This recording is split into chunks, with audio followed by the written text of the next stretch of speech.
All right, welcome everyone. Flav, your host from Blockchain Game Alliance. Happy to kickstart this BGA AI week with this first panel. We are currently standing at a definitive crossroad in the industry. What some expert in our latest State of the Industry report said between the pre-AI and the post-AI areas. On one hand, we had interesting tech saying that nearly 46% of respondents view AI as a game-changing catalyst for growth. On the other, we see a rising defiance against AI washing, where the technology is treated as a buzzword rather than a value add. So it was why we wanted to have this conversation with members and why we wanted to talk about these different approach, and very happy to rely on those two wonderful guys and members of the BGA to understand a little bit more about what they're building, what they have built for the past month, years, and what they prepare for the future, and how they want to utilize AI in gaming or also in other ecosystems. So very appreciate your time, both of you. And obviously the first question I will have for you today will be to introduce yourself, but also if you can just explain the kind of milestone you achieve in 2025, because we are in very early 2026. So if you can just share a few things about why you are, what kind of topics, what kind of activities you're proud of having done last year in 2025, and what do you prepare? What is the strategy for 2026? Where you want to go will be awesome. So yeah, I don't know, Behfar, would you like to start? Yeah, sure thing. First of all, thanks for having me here, Flav. Really appreciate it. Yeah, my name is Behfar. I'm founder and CEO of Chrono Labs. We are a boutique AI startup out of Hamburg, Germany. We ourselves started in the Web3 gaming space around 2022. We founded a game studio out of here, Germany, and we're building the Web3 gaming space since then. A year ago, we started doing a lot of experimentation on integrating AI into our pipelines for game development. And then we also started to experiment integrating agents for our community in our social channels, Discord, in-game chat. And we realized by getting a lot of good feedback from our players that there's an interesting aspect of not only using AI and agents in the production side of games and entertainment, but also on the client or user-facing side of the topic, from engaging with users, keeping the retention, up to help with the monetization side. And now we are focusing fully on building agents for our clients on various entertainment and gaming brands, and we're building a self-service platform to let everyone launch agents for this use case. Awesome. Thanks a lot, Behfar. I'm super happy to have you in the conversation. And as you said, like when we had so again, we released, for those who don't know, we released the State of the Industry report that we do every year. I think it's the 5th time we do it. And AI was one of the key topic of these takeaways we got from the report. And when we ask the areas of AI already implemented by companies, respondent of our survey, virtual agent and agentic AI was in the second position. So we definitely will have an interesting conversation with you. And how do you see the industry shifting towards? So happy to have you with us. And Louis, being involved in the esports scene, gaming scene for quite some years, a lot of things is happening as well as you launch your AI product. But I would love you to explain a little bit better what you do, what is XBorg for those who don't know, and what do you prepare for 2026? Yeah, no, thanks so much for having me. So I'm the founder of XBorg. We started off in the esports industry, so we provide fan engagement solutions in the esports industry. I think one of the milestone moments for us in 2025 was us becoming the #1 esports fan app providers. And so here, there is no like AI layer, but in 2025 we decided to understand what's the future of engagement with fans and esports, but also other brands. And that's where we started to build what we call the fan base copilots.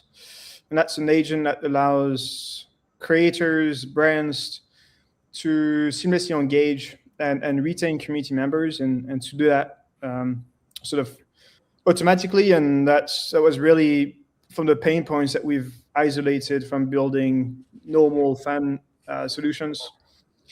And for that, we're very excited. Otherwise, we've been investing in the space, like Web3 gaming space, pretty heavily since 2022. We've done a couple of things in the meantime, so we know pretty deeply the Web3 gaming space.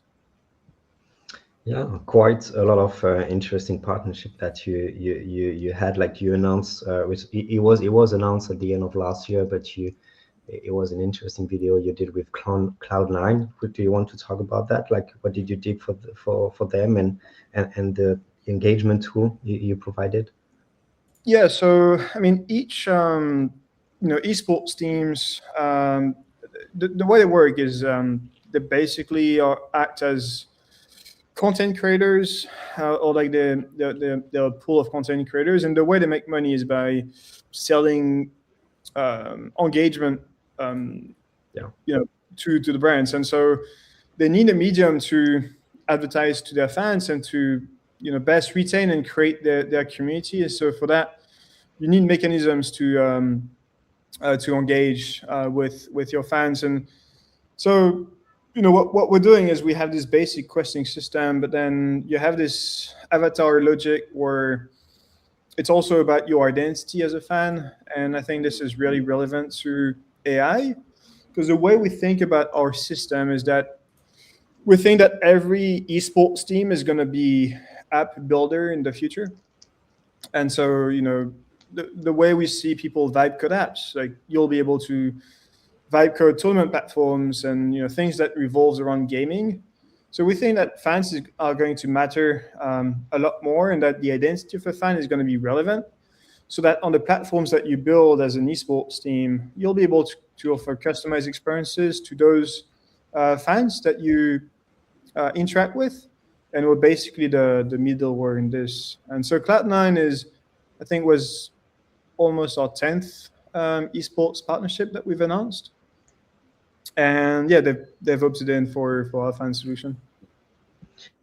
Yeah, I wish we had 2 hours to include as well esports in the kind of narrative of our conversation, and I'm getting excited by everything which the esports world competition tournament is doing. They will be launching for the first time this year these national teams, when you're going to be able to watch the France team competing on esports at the end of the year. So kind of interesting things and related to what's happening there and how you want to engage with the specific audience. But yet conversation will be somewhere else, and I want to lead you to that conversation. Let me, guys, show you something interesting there.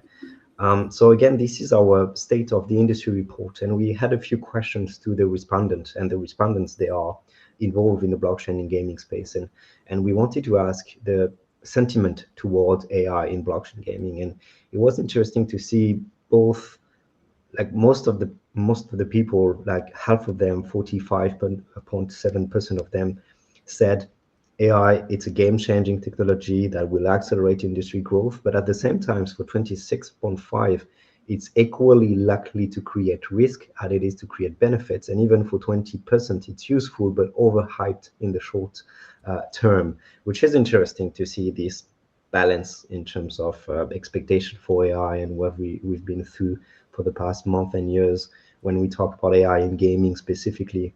So the question for you two will be, when you two navigate the space of AI products you're building yourself, and have conversation with studios or brands, for studios currently on the fence, what is the deciding factor that tips AI from a risk to a clear competitive advantage? How do you see a company saying that it's actually very beneficial for what I'm doing, rather than just hyping a product which seems to be interesting for now but actually delivering no value? So I don't know, Louis, if you want to start.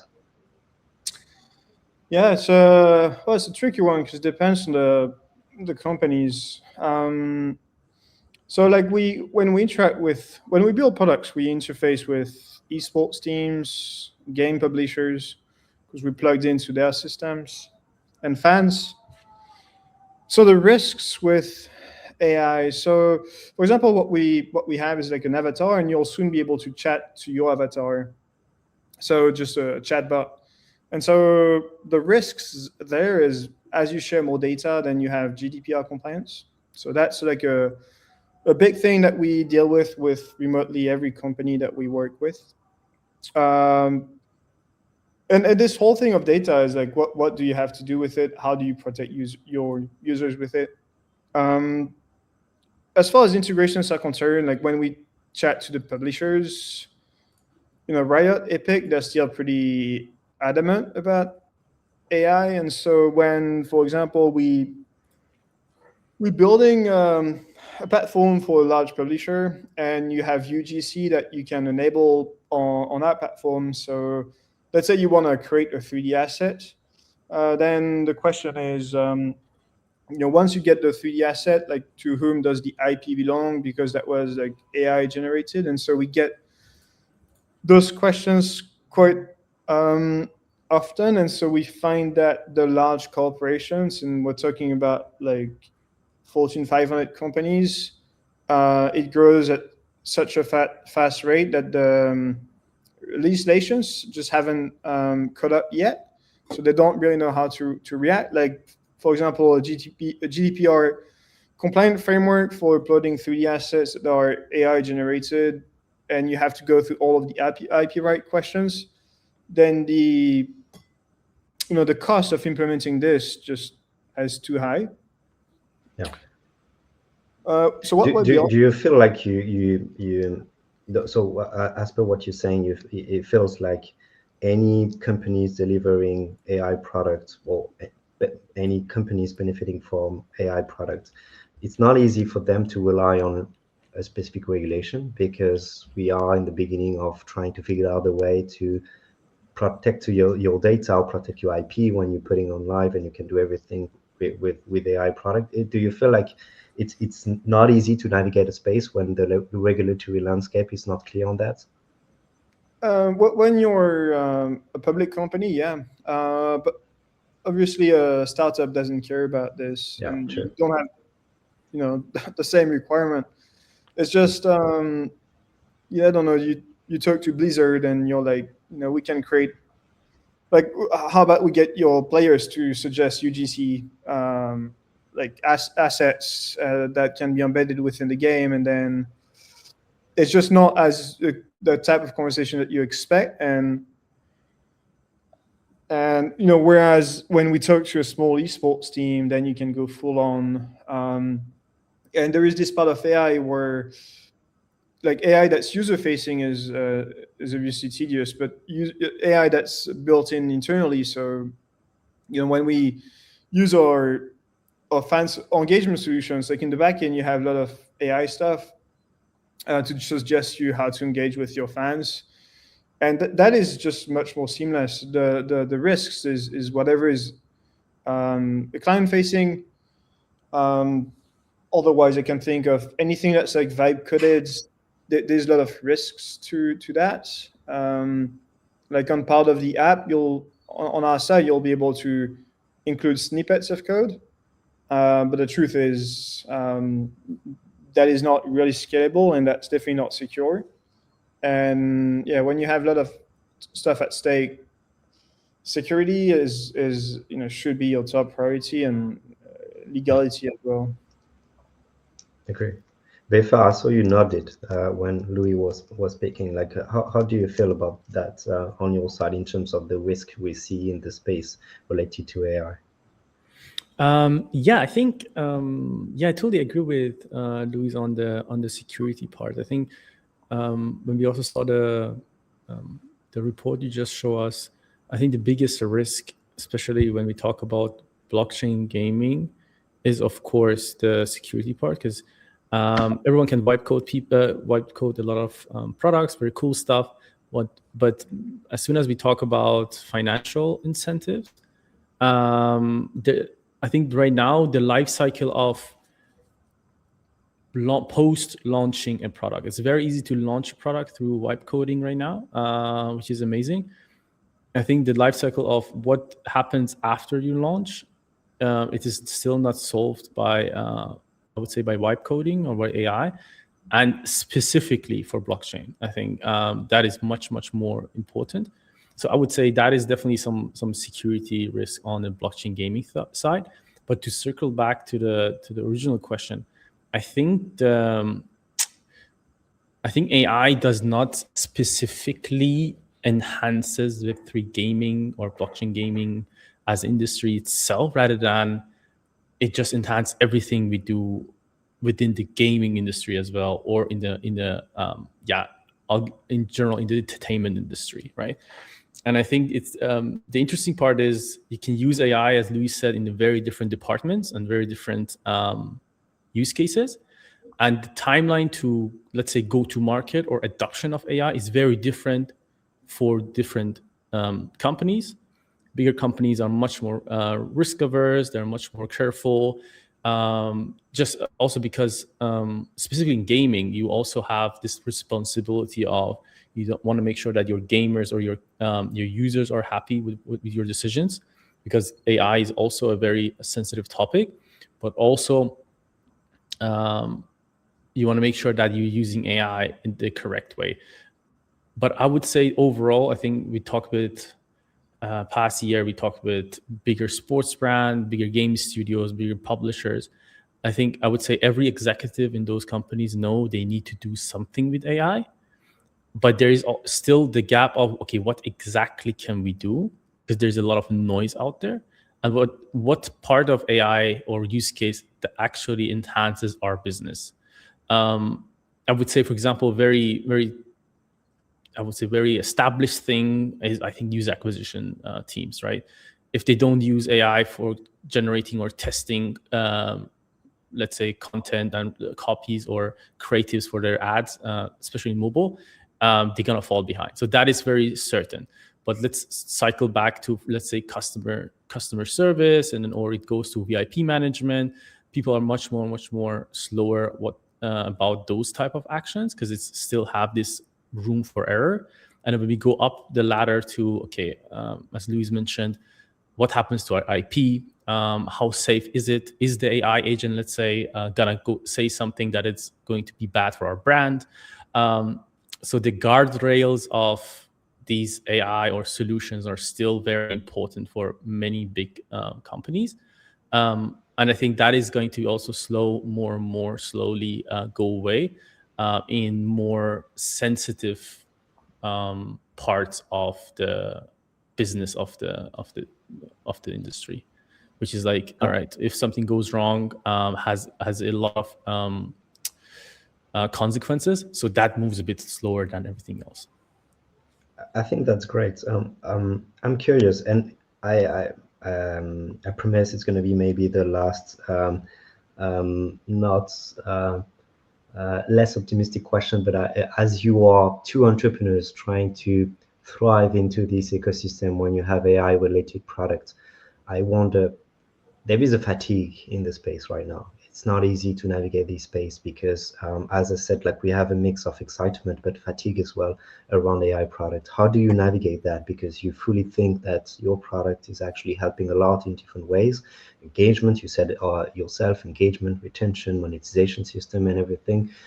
How, as an entrepreneur today, convincing of the potential of the product you're launching, how do you navigate the space when you are facing a sport team, esport team, a sport brand, or anything like that?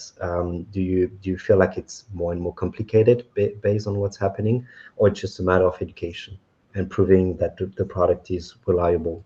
I wonder, Louis, if you have any take first.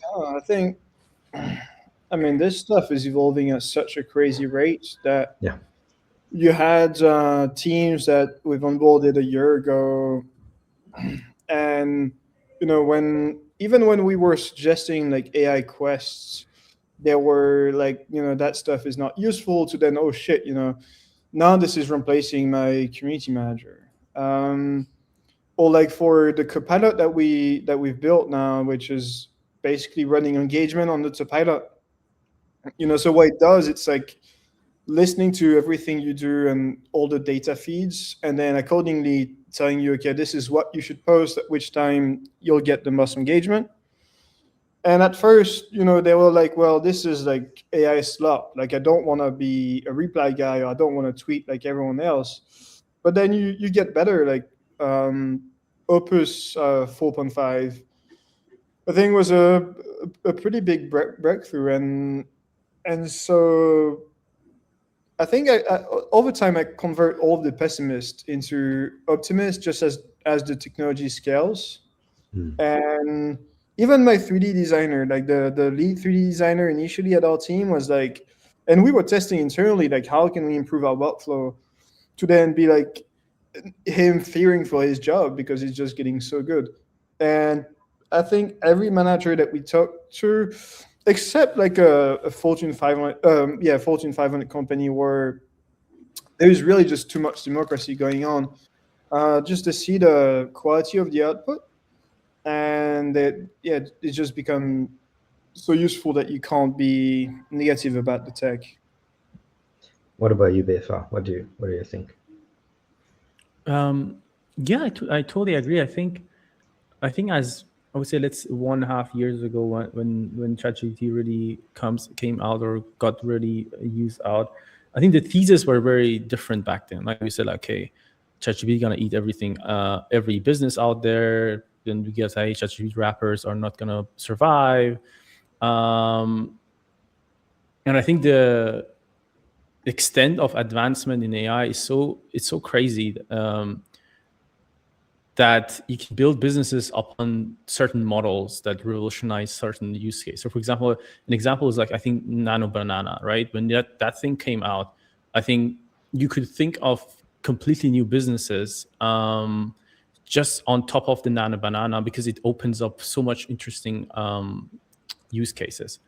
So it's very hard to say what is gonna look like, let's say, in 3-4 years. But I think our strategy is to niching down, to say, all right, these are the bigger models. They are going to get better and better. As Louise mentioned, Opus 4.5 is a monster of a model. So we're not going to fight those type of fights. We're looking into, all right, how can we use these infrastructure that is getting advanced, put some thesis of, let's say, the thesis of compute is going to be cheaper, or models going to get more advanced, etc., and then build companies in that direction based on those theses. And what we are really focusing on, all right, is, okay, everything we build is focusing on entertainment and gaming, and how can we make the life of those operators as easy as possible, and then niching down what challenges they have, and how can we build exactly for that challenge, rather than go too broad and say this is AI solution for everything or every industry, and everyone can use it, just because it's very hard to be competitive. And also the bigger models technically can eat you up. I see a lot of apps out there wipe coded, and technically, like, if you think about it, it's just a prompt technically, right? So I think the models are getting more advanced, so you need to see, okay, where can I actually do a lot of what can I niche down a lot, so we can solve a very certain solution problem. How can I get as soon as possible, as much as possible, data for that specific problem? And that is going to be my, I would say, advantage or leverage in the industry, because we have data for that exactly specific problem and solution. Because everything else, I think, is going to be eaten up by the bigger models anyway. Actually, I want to piggyback on that. I love it. What kind of data, based on what you two are building, you leverage, and you cannot leverage if you're not using AI? We love to learn from what you guys are building. You're building AI product, and you have a lot of data you can capitalize on and help the business to rely on those data. What kind of data the AI is actually producing, providing, so you can enhance your ability to create content, as per an example with you, Luis, but it's not the only one, I'm sure, or for you, Behfar, as well, in terms of engagement. Could you tell us a little bit more about the data per se, Behfar, if you want to continue the thought? Yeah, sure thing. I mean, it really depends on what data you can capture and how useful it is for your problem. So for us, for example, we are very focusing on we're building agents for community and engagement. So we basically turn popular characters or game characters or brand mascots into agents, and they can interact. Users can interact with them on social media, on WhatsApp, on our platform that's coming out. And for us, it's important using that data to find out how can we, for example, if a brand wants to run a campaign with this character should at the end lead that the users to 10% of the next in-app purchase in the game, right? Then you can gather that data when it happens and build like custom models of or reinforcement learn that your model to have this, I would say, big advantage in the industry, because you have this data, you saw the conversion happening, you know exactly what, for example, after how much interaction, after what type of interaction such conversion can happen. This is, for example, a interesting data for conversational agents, in my opinion. But another one can be images, videos. If you say, I want to build a LoRa or a custom model with an open source model for a specific use case of image. Let's say you're pitching a let's say sports brand. I cannot say which one, and we would have built basically a custom model for them because they wanted a specific image happening all the time, no matter what the input is. So the branding and the IP of the client is always ensured is correct, because the IP is very complicated. So, for example, you need those, and they would provide the data because they have all the images and videos of that specific action that we need. So again, I think it's all about niching down at the end, like what type of problem you want to solve. Can you find enough data that solve that problem, and then fine tune it and leverage it? Because I think it does have a cold start moment. Like, if the more data you get, the better the model you can get, and then with that, the data is gonna get better and get better. And I think that's also the case with the bigger models. But what do you think, Luis? I mean, for our copilots, so yeah, it depends on what specifically, but cool thing is we aggregate a ton of data feeds, but like the edge that we have is via the platforms we own with the esports teams. We can create primary data, so that's data you'll find nowhere else, which is like, how good of a fan you are to an esports team, what's the retention that the context of the team, or like the teams together, what's the retention metrics that you have in esports. I'm not sure we've announced it publicly, but we've partnered with the Alan Walker, so expanding to music soon, and so we'll get this proprietary data on how do fans engage, and fundamentally what do they want, and what drives their engagement. So when it comes to giving better answers to engagement, we know what the end user wants, and that's like our edge, and that's where we feel comfortable that another company can't just come in and replicate, because technology is becoming less and less of a moat. So that's like our primary data. Besides that, not much of an edge. I mean, anyone could replicate our tech very easily. But at the end of the day, to me, it comes down to distribution. So if you have the right network, distribution brings you the best data ever, which is that very hard to get. Yeah, what I understand too is we've been like for the past 10 years, maybe more, 15 years with brands, specifically being involved in brands myself. We've been in a situation where we mostly capitalize on third-party data, ads, so we can attract a specific audience for the products we're selling or services we're selling. It feels like based on what's happening in terms of data protection, you said GDPR, but also IDFA with Apple and everything. It's harder and harder to rely on that. And you, as a brand, you're in this situation of first-party data seems to be your kind of the direction you would like to tap into, and feels like based on what you two were saying is AI is actually pretty much relying on the subjective as well. So feels like it's a perfect fit. I want to show you something else. So it was there. Can I zoom in? It seems like I hope you see it on your screen. Yeah, I think so. Yep. Perfect. So we have different things, areas of AI already implemented by the companies we questioned. Not funny enough, the first thing will not be a surprise for you, I guess, because it's the easiest one. I would say it's marketing and communication content based on all the LLMs we have in the market, and you mentioned a lot. The interesting thing we've seen was the differences between chatbot when we have 20.5, which is lower than the actual virtual agent and agentic AI. So we see these as biggest move as what we see when for chatbots, which was quite a thing for the past years. So it's interesting to see where those companies are heading in terms of what they are developing. And I wanted to get your thought on that, because obviously you are deeply involved in that.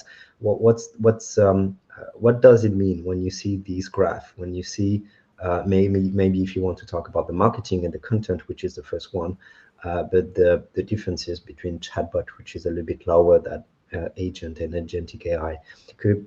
What would be the first thought on your side when you see these? I don't know, Behfar, if you have any take. Yeah, sure. I mean, I think I would say I'm not sure what was meant by agentic AI, but I think chatbots were basically the initial UX of interacting with LLMs, right? Yeah. You ask something, maybe you put a bit of input in it, put a PDF in there, and ask the PDF, and then that was like basically the UX of how we interacted with LLMs back then, or still. It's like one of the main ones. I think with agentic systems, we're talking about agents taking more actions on our behalf in very separated, or distributed systems, right? For example, you can say, hey, I will need this and that, and then an agentic system can maybe look what is the best resources to gather, maybe do a research first, maybe chat with call different APIs to actually at the end be able to finish the job that was asked for. So it's just more complicated tasks and like longer running systems, but at the end, a chatbot still can be an agentic system. Just the UX, or just the how we interact with it is very different, right? If you think about it, I think ChatGPT 4.0 or 3 point something back then, but now with 5.2, even the LLM models are becoming more agentic, right? They have tool usage within the system already. They can scrape web. They can create images. So I think agentic systems are basically the natural evolution of, let's say, call it chatbots. Exactly. That was the last thought I have. It's a simple evolution about what you can do with the technology at hand, as per what we had a few years ago, which was a little bit limited to just how you can talk to a user and how you can improve the user experience on a specific website or whatever. So we definitely see an improvement about what you can do. I wonder, because if we have to, because at some point we need to make a link between what we're talking here, which is focusing on AI, and blockchain. Because when we say agentic AI or AI agent, there are a lot of things happening in the blockchain space, as per what we see with the X402 in terms of payment. And the other thing, it's definitely, we are the very early stage of it, although we see a lot of things happening from those blockchain payment structure. How do you feel about that? Do you feel like at some point you're going to be, you would like to involve what's happening in blockchain in terms of agentic AI into your own products, or it's a little bit early for that and you don't see any specific use case? I wonder on your side, Louis, if you see any fit. I mean, my thesis that it's been going on for some time now, but I think, well, gaming was still very early, but as in, like, you know, in how many years will we be able to create a game in a couple of weeks, like an actual good quality game? And I think the time we'll get, like, by the time we'll get there, is gonna be very obvious that the like getting users is gonna be the big thing. Like and we're seeing it, like before discussed about this, but like you can vibe code stuff, but like what's after that? I think it's gonna be even more prevalent. And so to me, the question is, then what what makes product A and product B better? And I think transparency is gonna be one where it's important. Like if I have two similar products, like I would want one that is transparent. Let's say one has loot boxes. Well, if I can see transparently that it's provably fair, I'm going to opt in for that solution. Similarly, if you want to solve for the cold start issue, we might be able to tokenize assets and to like airdrop part of the value created within the game, because you'll be able to. I mean, you'll have to compete with the game A. It's sort of like vampire, exactly how we were fighting for liquidity back in the early DeFi days. I think we'll be fighting for players, and I think blockchain and like capital markets isn't, to me, an easy way to bootstrap your initial player base. And so I think that I wouldn't be surprised that pretty much all games have some kind of blockchain tied to it, as long as we're taking the best part of it. So get rid of all the gambling aspects, but we use blockchain as just like Polymarket in Kalshi today. Like Polymarket was very Web3 focused. Kalshi not necessarily, but now you see Kalshi doing more and more Web3 integrations, because that's something that was demanded by the users of Kalshi. And I think something similar, perhaps that's just wishful thinking because I love this space, but I think players will demand more from the products they use and the games they use. And when you have a closed source system like Steam, and we sold a Counter-Strike drama, then if you have something that's more fair, like I would want to opt in for the thing that's more fair to me. But historically, I haven't been right on this. Like, but I think if you take two similar games, one that's more fair, people will take the one that's more fair. So it's a matter of listening to your customers, fan base, and how you deliver on that product wise. Well, I think to me it's a matter of leverage, because if the users know that the product hasn't been capex intensive, and you want to charge the user $10, well, they will demand something in return, like, because as the tech is not the moat anymore, people will want to see the value back. And that's why I'm saying openly online that I think Web3 gaming is going to make a comeback, and like play to earn is going to make a comeback, because you'll have to redistribute value to your users at some point. I love it. What about you, Behfar? What do you think?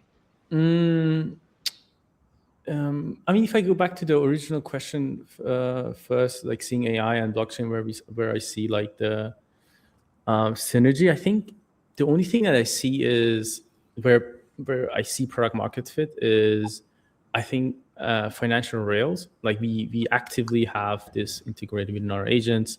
It's actual problem that is solved only by blockchain. Like agents need some sort of way to get paid or pay for their services. And the only solution is basically blockchain, in my opinion. There's nothing else is possible, because you cannot have Stripe account for every agent out there. And if the thesis is that we're gonna have billions of agents out in, let's say, in 10 years, then the only thing that makes sense for this problem to solve it is blockchain. So payment railways is one of them, and another one would be verifiable inference. Like, I think at some point it's going to be interesting to make sure that the inference that we are using, let's say the call to LLM or a open source one, is legit. If it mostly maybe talking about financial applications is. So I think those are the two areas that I see. I don't see any area where AI specifically enhances or uses blockchain or blockchain gaming and not traditional gaming. I think it's just a gaming thing. And on blockchain gaming itself, I mean the thesis back then was that, as Louis said, if you put two games beside each other, one is play to earn, let's say, and one is not play to earn, they're identical, player's gonna probably play this one. But it didn't really took off, right? We realized, okay, there's much more different aspects of it. There are much more different problems. Like gamers maybe care not that much as on the financial side that we think. And as Louis mentioned also, I think the winner at the end is not gonna be if you are a Web3 game or not a Web3 game, rather than can you use the Web3 part to have an advantage on the distribution side and the marketing side for your game against the counterparty. Because I think as tech and as building products gonna become, let's say, leads to zero through wipe code, the only merit and moat is gonna be, can you distribute your product well? And I think that is going to be the most interesting aspect we're gonna see. Can Web3 teams, Web3 games use like the tech to have a leverage over distribution rather than anything else? Because I do believe the thesis from 2021 didn't really work out. I think the new thesis, in my opinion, is can you make sure that you use the tech for distribution and for marketing and bootstrapping your community and keeping that going, or not? That would be, I think, in my humble opinion. But we'll find out. Yeah, love it. Yeah, I wonder, Louis, if you wanted to say something, because I heard a noise if you disagreed or agreed on that. But if you have any other take, please. No, I think AI in gaming, there will be a lot of open source. So like if tech is worthless, then like you might as well have something that's open source, like at the tech level, but like potentially own the IP and the distribution.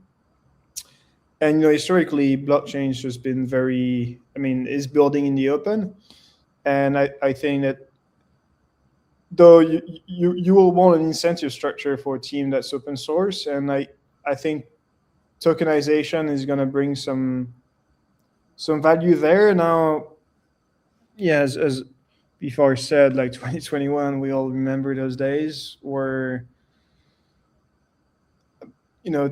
play to earn hasn't played out, or like over financialization leads to churn, and people just like, if you have AI, you basically can then what's an actual gamer and what's not. I think that's also where crypto can like ZK proofs, for example, to prove your identity without you don't necessarily want to go through a full KYC before logging into a game, but I think it's going to be a requirement because with like MCPs, you'll be able to play any game. It won't be you.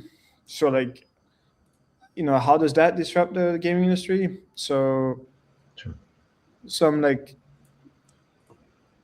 I don't know how advanced ZK proofs are, but I think there will be a solution to prove KYC, or like have some kind of system that's not too Orwellian. Yeah, Mochaverse is trying to it's the early days of what they're doing, but with the Mocha ID, they're trying to using actually ZK rollups as well as a technology to make sure that you're not asking too much, or you're not relying on data from the users to verify some sort of user data, which is fascinating. Yeah. Maybe one last task for you. It might be the only task, I don't remember, but I'm gonna ask you to do something for me and for the others as well. We had three biggest concerns about AI, so people are concerned, obviously, and when we talk about AI, definitely they are, and we see three different ones. I want you to pick one of them and say that it's actually not that much of a concern, based maybe on what you're building yourself. And I'm going to mention that, like, 39 or so, 38.9% said AI used for shooting bots or exploits. So we talk about these kind of security thing. The over reliance on AI for 36.8% as well, and 32.8% of respondents said the loss of human creativity. Knowing a little bit about what you're working on, I will bet the third one is very interesting for you too, maybe. But would love you to just maybe pick one of them and explain that it is definitely a concern, but it could be definitely something you can counter based on what you're building. Do you have any take on one of the biggest concern on when maybe saying that otherwise, when you're facing a company, a sport company, a game company, saying those concerns, how do you respond? Any one of them? Behfar, if you, Louis, you start talking, please. Well, I think, every AI system starts with a thought from a human, at least today, and you need that initial creativity.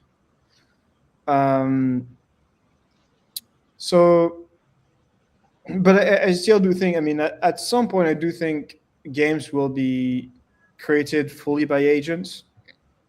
But like the key trends, I think we're still far away from trends being defined by agents. Like creativity to me, like sparks from day-to-day actions that we see. Like we see, I don't know, IShowSpeed building a map on Fortnite or like whatever. That's the data that we have access to, and I think that gives us an edge over what we think the user wants. I still do think that will be pretty safe until, again, trends are not defined by agents. The dead trends are defined by agents, and like the data we're fed with is mostly agent based. Then we don't have an edge on creativity. But I it's probably gonna be true in 10 years, not now. So yeah, I mean, though I think in 10 years we're probably due for some kind of reset when everything we watch online is going to be AI. At some point, we'll have to greatly fear for creativity. That's for sure. What about you, Behfar? Do you have any? How would you respond to those three threat concerns about AI? I think it really depends on how you communicate the role of AI in the whole equation.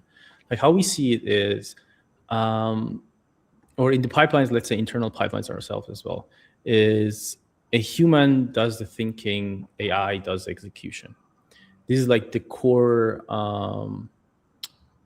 core communication we have internally as well, and then the same thing for everything we had on the let's say on the threat chart, right?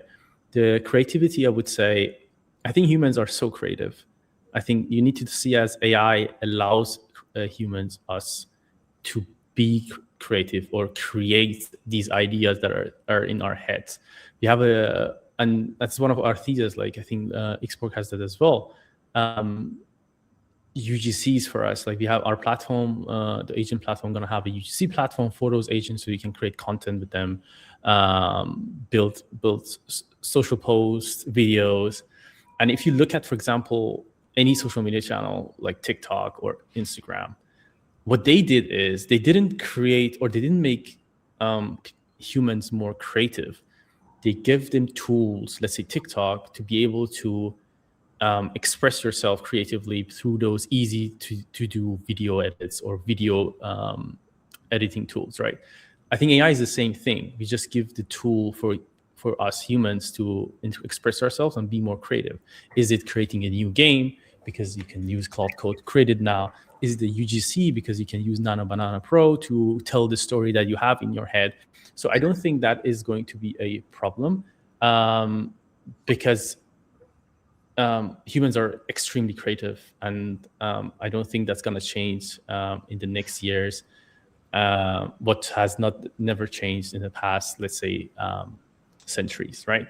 To the threat of being lazy or over reliance of AI, I think that's a natural selection. I think mediocrity is gonna, or the level of mediocrity is gonna go up because a Claude Opus can create such a good content, let's say, but everyone has access to this base level of content. So the businesses and the people are going to stay alive or stay in business or be successful is that go the extra mile. So I would say over reliance of AI is going to be a natural selection of over the next years. The business that over rely on AI too much, they're not going to be more competitive anymore because everyone has the same access to the AI they have. So I don't mind that one as well. And what was the first one, Flav? So yeah, I responded exactly. Cheating, exploit bots, security as well. Yeah, okay. I think that's above my paycheck, but I do believe that is definitely going to be an issue. But I think on one side, using AI for cheating, but we have also on the other side, same AI to avoid cheating. So yeah. I hope it's going to balance it out itself. It's going to be a conversation we will be able to have with a member of the BGA working on that specifically, and we kind of already started the conversation, I think 2 weeks ago, but definitely was interesting thoughts he shared already. I love it, guys. I really appreciate taking the time to talk about what you do. Maybe quickly, I would love you to, we are in the early days of 2026. What should I wish you to accomplish in 2026? Business-wise, let's say we're here for business. So if you have anything, Behfar, what should I wish you for this year? We're launching our platform, so I'm very excited about that. And I would say we are looking very forward to turn beloved characters, IPs, mascots into agents that actually care about the users and engage or re-engage them. So if you have a character that wants to be your mascot, or you want to launch something with that character, we can help you to turn it out to a, let's say, a companion of your users rather than just a character in the game. Okay, so a year full of companions, it will be my wish. Perfect. Thank you. Louis, what about yourself? What should I wish you? Yeah, 5 million annual recurring revenues. All right, I can try. I can do my best. Well, can I have that wish as well? I think I'm just, it's a tough time for the gaming industry, like Web3. Sure. Well, I think overall gaming. Web2 and Web3, yeah. Web3 specifically, like, so I just wish that we find the strength to just stay, like, to understand to remind ourselves, like, why that started in the first place is that we think that, well, I think at least Web3 gaming can be more fair to the players, and that they can have sovereignty over their assets and their creation, and that the time they spend online can be somehow monetized, or they can own it. And it's a better alternative to Web2. So I hope that we gather more builders that understand this, that are not here to extract, but rather add value. And so I think collectively, I wish that we get great builders into the space in 2026. And yeah. Love it. Thanks a lot, guys. Again, I appreciate you taking the time for that. Tomorrow, we're going to have 5 demos from the members trying to understand the product they're building from law to development of the game. So it's going to be super excited from 2 p.m. CET to 4:30, sorry. And thanks again, guys. Really appreciate your time. And I wish you a very good year. I hope to see you very soon face to face, although building is the first priority for every one of us. But thanks a lot for taking the time. I appreciate that. I see you soon. Thanks. Thank you very much. Bye-bye, guys.